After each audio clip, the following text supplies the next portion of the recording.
All right, folks, welcome back. Talking about LeBron James, Miami Heat right now, and just how great of a basketball team is this team right now. A lot of different variables I think play a factor as far as the way you're going to think about this question. But I've said before, when you win back-to-back championships, regardless if people like you as a team or not, you're going to be considered one of the greats of all time. That's just the way it is. It comes with the territory. I don't care what era you played in. I don't care who you played against. The fact of the matter is that the Miami Heat have 2 back-to-back championships, and not too many teams can say they've done that. I've always pulled up the Philadelphia 76ers from 1982 and how great that basketball team was, a team that pretty much just dismantled Magic Johnson, Kareem Abdul-Jabbar, Los Angeles Laker team, Pat Riley coached Los Angeles Laker team. But nevertheless, that team didn't go back the next year and do it. Boston beat them. And people forget how great that Philadelphia 76er basketball team was, led by Moses Malone. You had Moses Malone, Bobby Jones, great defender out on the wing. You had Maurice Cheeks, who was a great, phenomenal point guard, now the new coach of the Detroit Pistons. You had Andrew Toney, who was one of the deadly shooters of that time, of that era. And then, of course, Julius Dr. J. Irvin was out there as well. So that was a great basketball team. But again, no one talks about them as far as the greats because they did not go back and repeat. And that's exactly what LeBron James and the Miami Heat did. And for my money, the Miami Heat right now are this generation's version of the Chicago Bulls. Let me say this to you before you start getting crazy and start thinking I'm going nuts here. Not the Chicago Bulls team that won 6 championships. Not the Chicago Bulls team that we all know, had Jordan not retired, probably would have finished with 9 or 10. Not that team. Not the Phil Jackson-led Michael Jordan, Scottie Pippen teams. Dennis Rodman. No. I'm just talking about from the fanfare, because I know a lot of guys now in their 20s, and they all love LeBron James. That's their guy. That's the guy they're growing up with right now. That's the guy that, when I was younger, Michael Jordan was who we saw every day. That's who we all loved. We loved Michael Jordan. I even know Knick fans who were diehard Knick fans, and they still like Michael Jordan. They still gave him his due as far as what kind of player he was, as far as how great of a player he was. So, still, nevertheless, I think Michael Jordan and what he did for basketball led the way for the likes of the Kobe Bryants, obviously, and now the LeBron James. I think LeBron James is this generation's version of Michael Jordan. And now we're going to have to start asking that question, is how good is he really? How great can he be? If he gets to 3 championships, if he gets to 4 championships, clearly he's going to pass Kobe as far as, all-time greats. And he does need a couple more in order to be able to pass Kobe, in my opinion. From a talent standpoint, no, I don't need to go down this road anymore. From a talent standpoint, LeBron James is the greatest player we've ever seen, just from the sheer talent of what he can do and what he can't do. But with that said, I still think that LeBron James needs a couple more championships to really cement his greatness. And for my money, I think he's going to get a couple more. That's going to be another thing that has to be talked about here. Can the Miami Heat, currently constructed today, as we sit here right now, and talk about this, on Friday, June 21st at 4:36, are we able to say with a straight face that this team will win another championship next year? Are they capable of winning another championship next year? You have to remember who's coming back in the East. You have Miami being able to fend off some teams this year that were without their star players, and they still battled them pretty tough.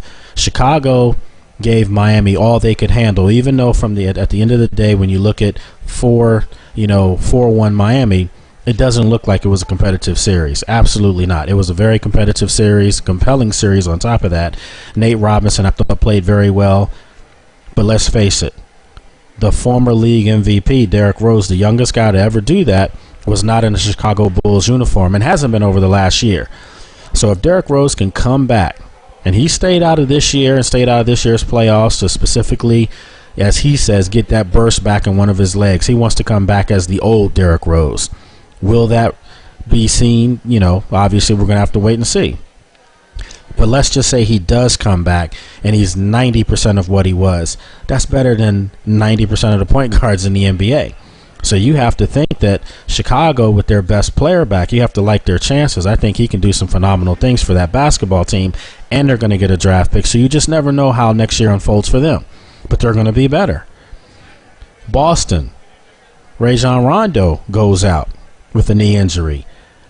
Will he come back, 90% or more?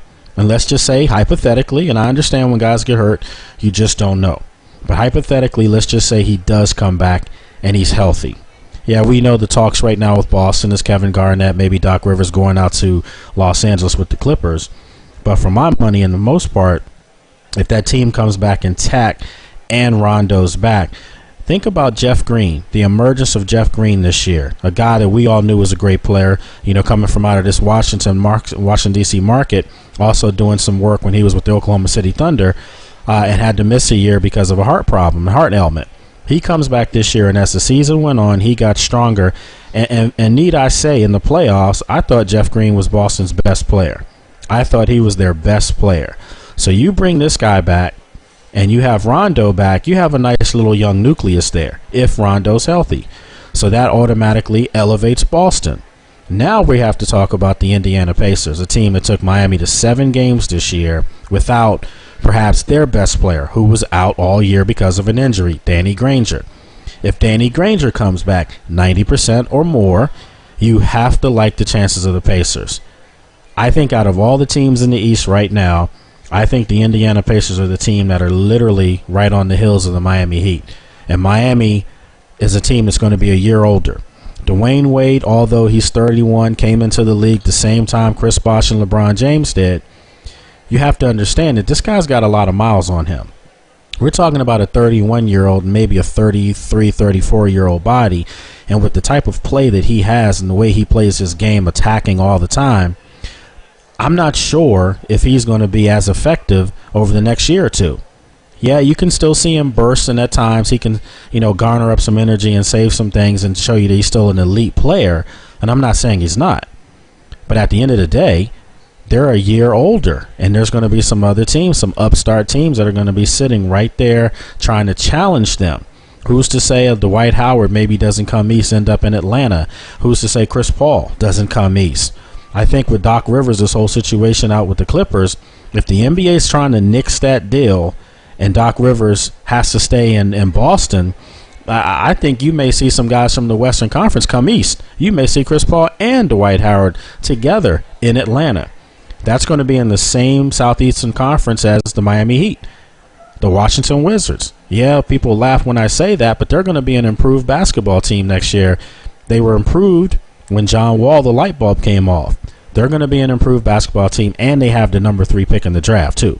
So if they draft properly and get an impact player, they're going to be a team that's going to be a playoff caliber basketball team. We haven't even talked about the Western Conference, folks.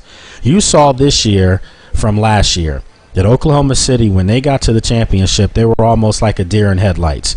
Talented team, but yet they were young. They didn't know what to do in the bright lights. This year, Miami plays a San Antonio team as a championship team, proven they have championships. They have a great organization, great fan base. Everything was there, and that's why I think we saw one of the best finals we've seen in a long time. San Antonio is going to be going to be old. So, is this going to be their swan song? I think Tim Duncan comes back for one more year. I'd like to see Tim Duncan come back for one more year because I think Tim Duncan played phenomenal basketball down the stretch. You saw him in this series as perhaps the 3rd best player on the floor. He showed you that he's still, an elite player. Yeah, he looks a little bit more brittle as he's gotten older, but he still shows you that he's capable of dominating games at times. If San Antonio can add a couple more pieces, I don't think they fall off the map as drastically as most people are thinking they will. A lot of people are saying that San Antonio's done. This is it for them. You see it right here on our site. Is this their swan song? Well, I don't think so. Because I think, with Kawhi Leonard, I think he's shown that he can be a special player. He's a great rebounder right now, great on-ball defender, and his offensive game's coming around. Tony Parker, who we saw break down right in front of you because of that hamstring, he'll be back next year, and it'll literally be his team. It'll be his team to take any shot he wants. It'll be his team to do whatever he needs to do. So I think Tony Parker and San Antonio Spurs don't fall by the wayside as drastically as people think they are. But let's face it, in the West, you're going to have to deal with the Oklahoma City Thunder again, because I think that Russell Westbrook, that injury to him was crippling, no pun intended. That really knocked them out of the playoffs. There was no way they could compete with the Memphis Grizzlies, who's another young team, depending on what their coaching situation is. If they bring, in George Karl to replace Lionel Hollins, perhaps that they can take another step forward. I think Lionel Hollins is an absolutely phenomenal coach, and I wish they would have kept him, because I thought that they were growing together as a coach and as a team. But they decided to go a different direction. You bring in George Karl, and you see what you can do. But getting back to OKC, everyone that was out there that knocked Russell Westbrook, oh, he shoots too much. They should let Kevin Durant shoot the ball 30 times a game. When he went down, you saw exactly how much they missed him. You saw verbatim that they could not generate points the way that they were used to. So if he comes back healthy, you have him, you have KD, you have a team that more than likely could have been playing Miami as a repeat this year in the finals. So next year, I'm going to go out on a limb and say that I think Oklahoma City comes out of the West if Russell Westbrook's healthy, which obviously I think he should be. And I think they have a draft pick as well from a previous trade. So Oklahoma City can get even stronger. They can go out and make a couple moves and solidify maybe the low box for them, low post. I think that they can do some things. I really think that they're the cream of the crop in the West, barring injuries on anyone's team. The question is, again, Miami. I don't think Miami's going to get back there. I just don't see it. I think Miami looked like an old basketball team this year. And I'm not hating on Miami, because everyone says that, I have a problem with Miami. I don't have a problem with Miami. I just think that when you look at teams that are clearly championship teams, I don't know where I want to put Miami at this point. Yeah, they show resiliency, and that's what championship teams do. You have to literally close the coffin on a championship team. You can't give them any life. And San Antonio did that in Game 6. We saw that when they were 4 seconds away from winning the championship. And Miami did what championship teams do. You remember the old statement from Rudy Tomjanovich, the former Houston Rockets coach, never underestimate the heart of a champion. And I'm not saying San Antonio underestimated them. I think the fans of Miami did. They were already in the parking lot when that comeback started. But where do you put Miami?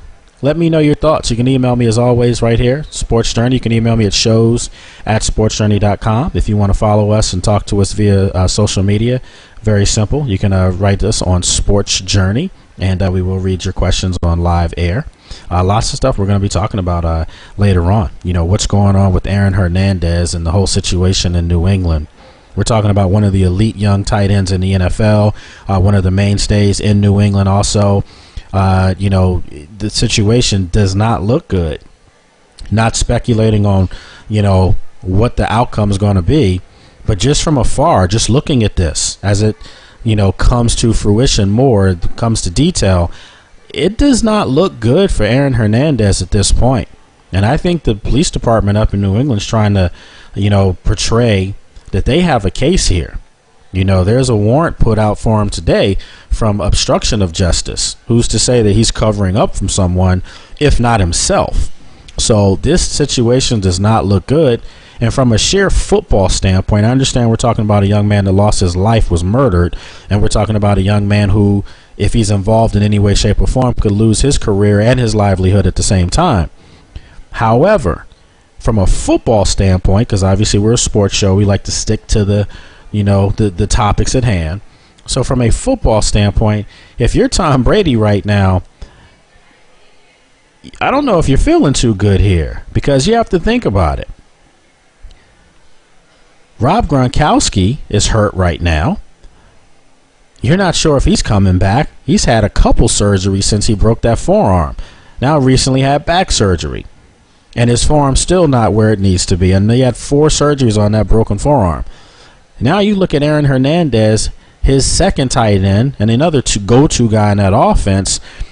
I don't know. I mean, if you're Bill Belichick, if you're the New England Patriots, perhaps you start making a contingency plan on another tight end that you're going to try to bring in, because you may be without both your tight ends, both all-pro tight ends, and I'm talking strictly from a football standpoint here. If you don't have those two tight ends and you're New England, you take a step down as far as dominance. I understand the organization's solid and the system's solid, but Tom Brady depends on those two tight ends quite a bit. The numbers don't lie. That's why they're Pro Bowlers. So we'll have to see how the developments of this story break. Not a good situation up in New England. So look, folks, we'll take a quick break. And when we come back, more with myself, Lake Lewis, right here on the Sports Journey Broadcast Network. Hang tight.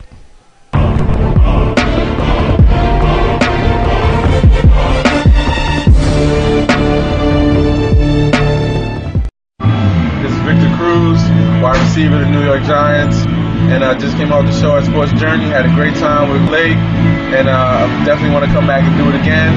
Maybe I'll bring some friends next time, and I had a blast. Out here at Sports Journey, having a great time, been on the show several times, giving me a chance to vent, tell people, and really connect with the fans how I feel about different situations going on throughout the year, especially with the NFL, and I love it.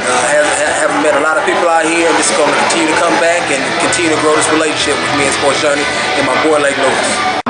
With Lake Lewis on Sports Journey, had a good time tonight. Felt comfortable, just being myself. It was a great interview, a great time, and I'd love to do it again. What's up? This is Alex Joseph from the San Francisco 49ers, number 58. How y'all doing? It's Vladimir Lucas, offensive line for the New York Jets, number 62. So I'll let you know we had a great time tonight with Sports Journey, hanging out with Chris and Lake. Good time. Be back here next time. See y'all some other day. Can't wait. Sports Journey, I love Sports Journey. Come on here and I have fun, be myself, and enjoy the questions and, just enjoy the atmosphere, having conversation and letting everybody else, nationwide or wherever it may be, hear the conversation that's going on. Let everybody know that, football players can do more than just play football. And it's just a great experience. It also helps me out, in a career I want to pursue in, broadcast network or whatever it may be. And I'm just enjoying the experience. It's a great opportunity, and I'm grateful that it's been given it to me. It was fun being on the show, Lake. I'm glad we determined I was the best basketball player in the group. This is one of those games, and it was fun talking about the off-season and training with the guys, and it was good to be on. I got my own Sports Journey show on Sports Journey Broadcast Network, and been doing it for a while now. I really enjoy it. Lake Lewis runs it very well and keeps it very low-key. It's not going to be one of those uptight ones where you have to hear about all the drama. You actually get to know the player and get to have a little fun, get to laugh, and talk about sports all the same. So it's a very good thing. It's something you should tune into time and time again and check out all the shows, all the other plays that we have.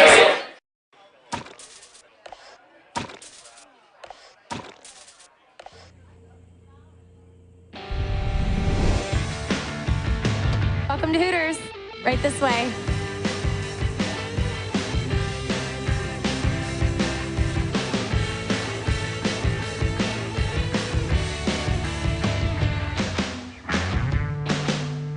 Wednesday is Wings Day at Hooters. Get 10 boneless wings and fries for just $6.99. Laser light therapy could be the solution to pain everywhere in your body. Dr. M. Scott White, DC, from New Life Laser of Northern Virginia, is here to tell us how. Now, Dr. White, you say that this new FDA-approved laser is truly a medical breakthrough?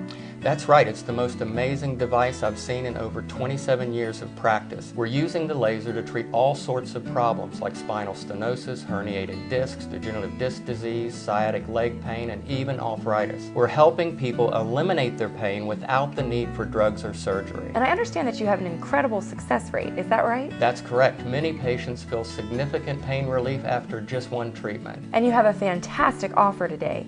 The first 25 callers who really want to get rid of their pain get a free spinal exam and 2 laser treatments absolutely free. Dr. White, can you talk a little bit about how this laser works?